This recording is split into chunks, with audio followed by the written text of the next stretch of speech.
John Browning was the most brilliant and prolific inventor in the history of gun making. He was the Leonardo da Vinci of firearms. John Browning is probably the most significant and important gun designer that ever lived.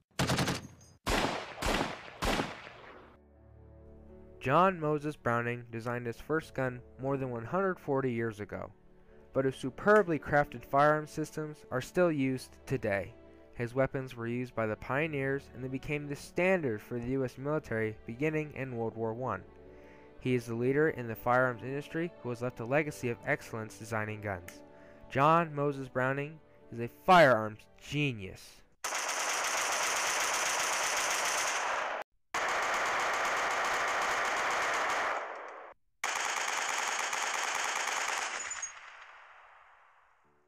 John Browning was born in Ogden, Utah on January 23, 1855. Browning was the first child of Jonathan and Elizabeth Browning. Browning's father was the town gunsmith and he employed his son in his workshop beginning at age 7. By age 10, Browning had made his first rifle out of scraps in his father's junk pile.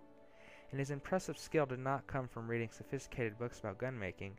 He simply had a very sharp, creative mind and the tools in his father's gun shop. In his 20s, Browning designed dozens of guns including pistols, shotguns, and rifles. He ran a gun shop with his 4 brothers in Ogden, Utah. They were also on a trapper team together. It was during one of their outings that John Browning got the idea that would become his first machine gun, probably the most influential gun he would ever make. While shooting, Browning noticed the gas coming out of the muzzle when the bullet was shot. He wanted to figure out a way to harness this wasted power, and he did. The result was the machine gun.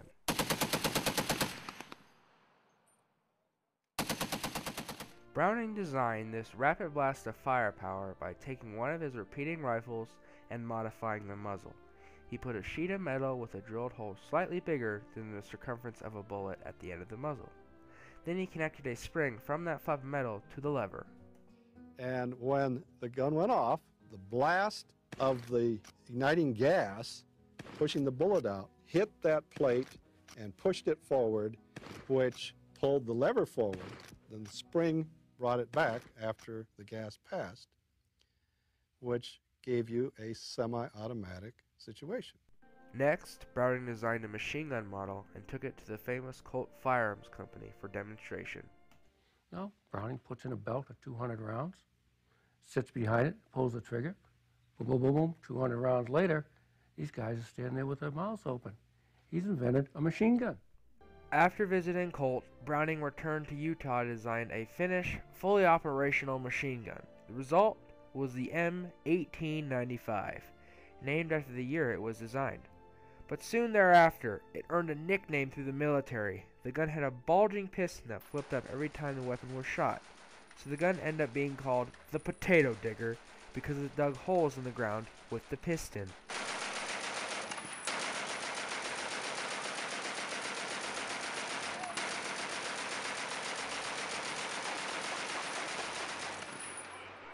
Browning's potato digger was used in the Spanish-American War and was also used by the U.S. military as a training firearm.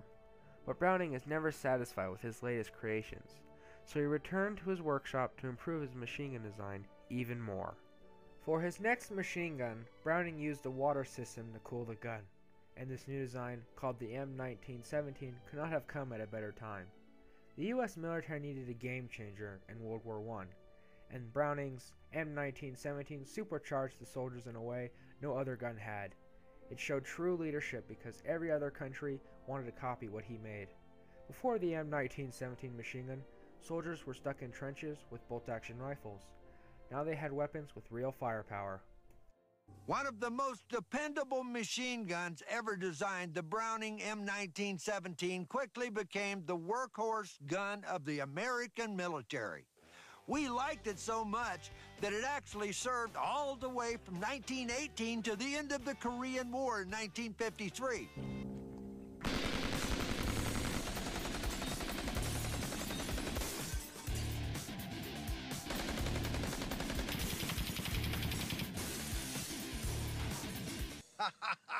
Yeah!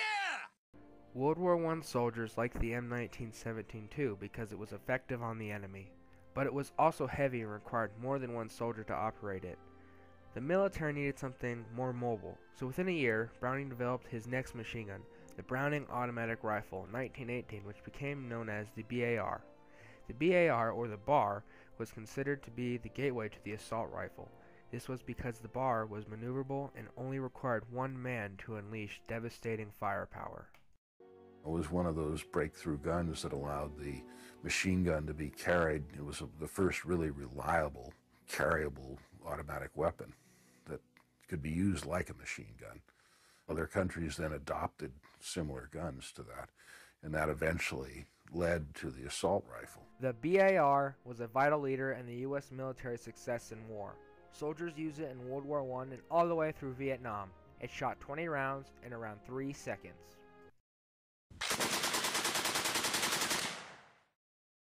Less than 1 year after releasing the BAR, Browning had designed another impressive machine gun, the M1919. It was a step above the M1917 because this machine gun was air-cooled and did not have to be mounted on a tripod. It had a bipod like the BAR.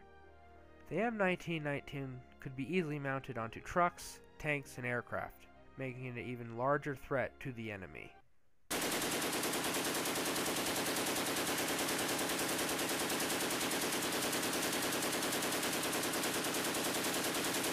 But in the 1920s, Browning quickly overshadowed his M1919 by designing the most impressive and heavy-duty machine gun ever created.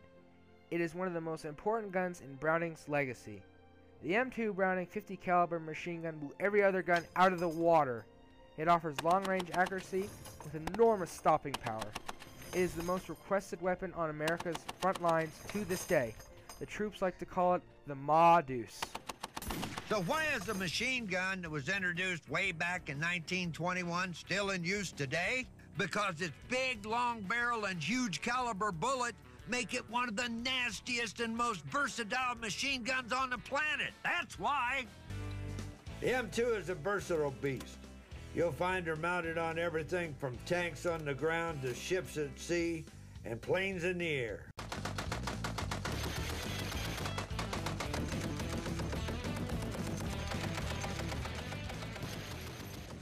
The Ma Deuce was a pivotal weapon in World War II, and the U.S. military also used it in the Korean War, Vietnam, and up until today. The Ma Deuce has even seen heavy action recently in Afghanistan. It's as relevant now as it was the day John Browning designed it. But Browning was never able to witness the impact of his excellence for making guns. In 1926, he died of a heart attack at age 72, while working on the floor of his gun shop. Browning has been dead almost a century, but no one has come close to his immortal talent in designing firearms. He was a leader in gun design in the early 1900s, and he still is today. His guns are simply that reliable, durable, and powerful.